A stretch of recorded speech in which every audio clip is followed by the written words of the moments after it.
अगदी खमंग आणि कुरकुरीत असे उपवासाचे साबुदाणा वडे, त्यासोबत तळलेले बटाट्याचे पापड, त्याचबरोबर स्वीटमध्ये बनवलेले आहेत गूळ आणि शेंगदाणा ह्याचे लाडू, त्याच्यानंतर आपण बनवलेले आहे गोड पदार्थामध्ये साबुदाणा खीर, त्याचबरोबर इथे मी बनवलेली आहे शेंगदाण्याची चटणी आणि त्याच्यासोबत खाण्यासाठी भगरीचे धिरडे बनवलेले आहेत.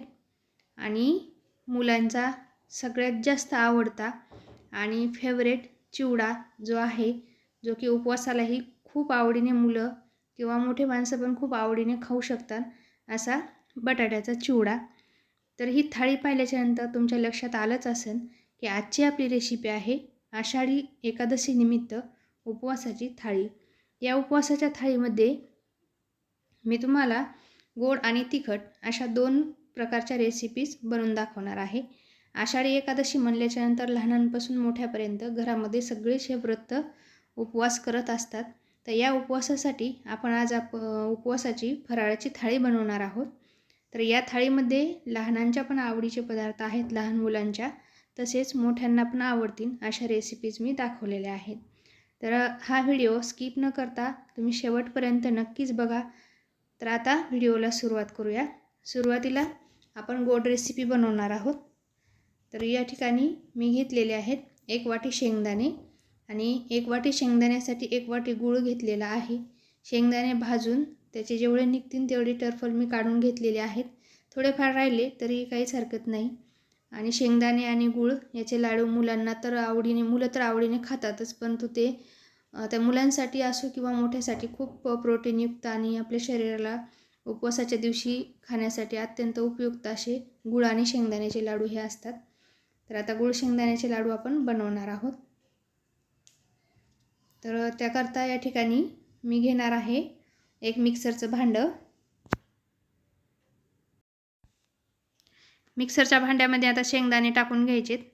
शेंगदाणे अगोदर सुरुवातीला नुसते शेंगदाणेच फिरून घ्यायचेत, नंतर आपण गूळ टाकणार आहोत.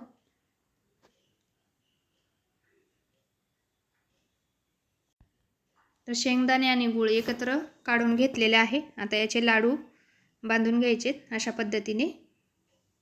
तर गूळ आणि शेंगदाण्याचे प्रमाण जर व्यवस्थित झाले तर सहजच लाडू आपले वळल्या जातात. तर हे बघा, अशा पद्धतीने मी आता पूर्ण लाडू या ठिकाणी तयार करून घेतलेले आहेत. तर आता आपल्याला बनवायचा आहे बटाट्याचा चिवडा. याकरता मी मध्यम आकाराचे 2 बटाट्याची या ठिकाणी साल काढून खिसणीवरती ते बटाटे अशा पद्धतीने खिसून घेतलेले आहेत. आणि बटाटे खिसल्याच्या नंतर 2 ते 3 वेळा स्वच्छ धुवून घ्यायचा आहे, त्याच्यातला स्टार्च जो आहे तो पूर्ण निघेपर्यंत. आणि आता एक चाळणी घेतलेली आहे. चाळणीवरती हे बटाटे आपल्याला आता पूर्ण बटाट्याचा जो खिस आहे तो पूर्ण कोरडा करून घ्यायचा आहे. तुम्ही याच्याऐवजी सुती कपड्यावरती पण हा सुकून घेऊ शकता. आता हा याचा आपल्याला चिवडा बनवायचा आहे, त्याच्यामुळं आता आपल्याला हा पूर्ण ड्राय करून घ्यावा लागणार आहे. तर अशा पद्धतीने तुम्ही चाळणीवरती ठेवू शकता किंवा मग सुती कपड्यावरती याला सुकून घेऊ शकता. तर जोपर्यंत आपला बटाट्याचा खिस कोरडा होत आहे तोपर्यंत आता आपण साबुदाणा वड्याची तयारी करून घेऊ. त्याकरता या ठिकाणी मी 1 वाटी साबुदाणा भिजवलेला घेतलेला आहे आणि त्याच्यामध्ये 2 ते 3 हिरव्या मिरच्या बारीक कट करून टाकल्यात. हिरवी मिरची जर तुम्हाला आवडत नसेल तर त्याच्याऐवजी तुम्ही इथे लाल मिरची पावडर पण वापरू शकता. तर आता 2 बटाटे उकडून घेतलेले आहेत, ते छोट्या खिसणीने अशा पद्धतीने खिसून भिजवलेल्या साबुदाण्यामध्ये टाकायचे आहेत. आणि आता बटाटे पण मी खिसून टाकलेले आहेत. आणि त्याच्यानंतर आता याच्यामध्ये टाकायचं आहे शेंगदाणा कूट आणि चवीपुरते मीठ टाकायचे. तुम्ही जर उपवासाला कोथिंबीर आणि जिरे खात असताल तर ते सुद्धा याच्यामध्ये तुम्ही टाकू शकता. तर आता हे सर्व साहित्य एकत्र करून घ्यायचे. एकत्र याचा आपल्याला व्यवस्थित असा घट्ट गोळा मळून घ्यायचा आहे.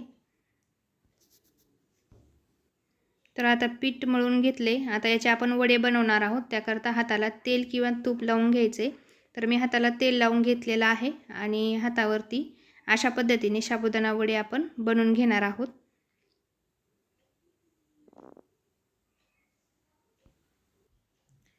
तर साबुदाणा वडे पूर्ण मी या ठिकाणी बनवून घेतलेले आहेत आणि कढईमध्ये तेलसुद्धा तापायला ठेवलेलं आहे. तर तेवढ्या पिठामध्ये आपले एवढे साबुदाणा वडे बनलेले आहेत. आणि त्याच्यानंतर आपण जो बटाट्याचा खीस करून घेतला होता तो पण अशा पद्धतीने पूर्ण कोरडा झालेला आहे. तर इथपर्यंत आपल्याला हा जो बटाट्याचा खीस आहे तो कोरडा करून घ्यायचा आहे. तर आता तेल पण चांगलं तापलेलं आहे. तर गॅस थोडासा मी कमी केला आहे. आणि आता साबुदाणा वडे अगोदर आपण तळून घेणार आहोत. तर बघा किती खमंग आणि खरपूस अशा आपले साबुदाणा वडे तळलेले आहेत. तर आता साबुदाणा वडे तळल्याच्या नंतर लगेचच आता त्याच्यामध्ये हा बटाट्याचा खीस जो आहे तो आपण तळून घेणार आहोत. तर याला तेल चांगलं कडकडीत गरम लागतं. तर तेल चांगलं गरम झालेलं आहे, याच्यामध्ये टाकून घ्यायचा.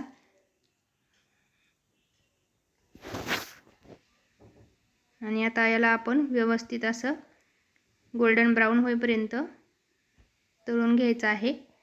तर बघू शकता तुम्ही आता याचा कलर किती छान चेंज झालेला आहे आणि जो खीस आहे तो पण पूर्ण सुटा सुटा पण झाला आहे. तर आता तळल्याच्या नंतर लगेचच आता हा काढून घेणार आहे मी. तर पूर्ण बटाट्याचा खीस या ठिकाणी मी तळून घेतलेला आहे. आता त्याच्यामध्ये टाकण्यासाठी आपण शेंगदाणे पण एक मूठभर शेंगदाणे घेतलेले आहे, ते पण या ठिकाणी तळून घ्यायचे. तुम्ही तुमच्या आवडीनुसार त्याच्यानंतर याच्यामध्ये हिरवी मिरची पण तळून टाकू शकता. तर शेंगदाणे पण आपले तळत आलेले आहेत. शेंगदाणे आणि बटाट्याचा खीस तळलेला आहे. आता त्याच्यामध्ये चवीपुरते मीठ टाकायचे, मीठ आणि लाल मिरची पावडर हे टाकून व्यवस्थित मिक्स करायचे. हा चिवडा जो आहे तो चमच्याच्या साहाय्याने न मिक्स करता अशा पद्धतीने पूर्ण मिक्स करून घ्यायचा आहे. तर आता आपला चिवडा तयार झालेला आहे. लगेचच आता आपण साबुदाणा खीर बनवणार आहोत. साबुदाणा खीर बनवण्याकरता या ठिकाणी मी 1.5 वाटी दूध उकळायला ठेवलेलं होतं. 1.5 वाटीसाठी 1 वाटी साबुदाणा घेतलेला आहे. हा एक रात्रभर भिजवलेला साबुदाणा आहे. उकळी आल्याच्या नंतर याच्यामध्ये हा भिजवलेला साबुदाणा टाकायचा आहे आणि दूध आटेपर्यंत आता हा आपण शिजवून घेणार आहेत. जोपर्यंत आपली साबुदाणा खीर शिजत आहे तोपर्यंत आपण भगरीचे धिरडे बनवणार आहोत. त्याकरता या ठिकाणी मी 1 वाटी भगर आणि 2 टेबलस्पून साबुदाणा 2 तासाकरता भिजवून घेतलेला आहे. आणि बघू शकता तुम्ही अशा पद्धतीने हे भगर आणि साबुदाणा दोन्ही पण अगदी व्यवस्थित भिजलेले आहेत. आता एक मिक्सरचं भांडं घ्यायचं आहे आणि 2 बॅचमध्ये ह्याला आपण वाटून घेणार आहोत. तर इडलीचं बॅटर जसं आपलं असतं तशा पद्धतीचं हे पीठ आपण मिक्सरमध्ये तयार करून घेतलेलं आहे. आता त्याच्यामध्ये टाकण्यासाठी एक मूठभर मी एक छोटी वाटी शेंगदाणे भाजून घेतलेले आहेत आणि 5 ते 7 हिरव्या मिरच्या. हे पण आता अगोदर पाणी न टाकता वाटून घ्यायचं आणि नंतर पाणी टाकून पूर्ण वाटून घेतलेलं आहे. आता बघू शकता साबुदाणा खीर आपली खिरीमधलं दूध पूर्ण आटलेलं आहे. आता त्याच्यामध्ये आवडीनुसार साखर टाकली आणि पूर्ण एकदा मिक्स करून घ्यायचे. साखर टाकल्याच्यानंतर थोडीशी पातळ होते. तर परत 4 ते 5 मिनटं ह्याला आपण शिजवून घेणार आहोत. तर आता साबुदाणा खीर पण आपली तयार झालेली आहे.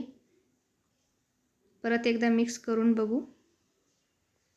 खूप छान आणि घट्ट अशी साबुदाण्याची खीर जी आहे ती आपली तयार झाली आहे. आता त्याच्यानंतर हे आपण जे भगरीचे धिरडे बनवण्यासाठी बॅटर तयार केलेलं होतं त्याच्यामध्ये चवीपुरते मीठ टाकलेलं आहे.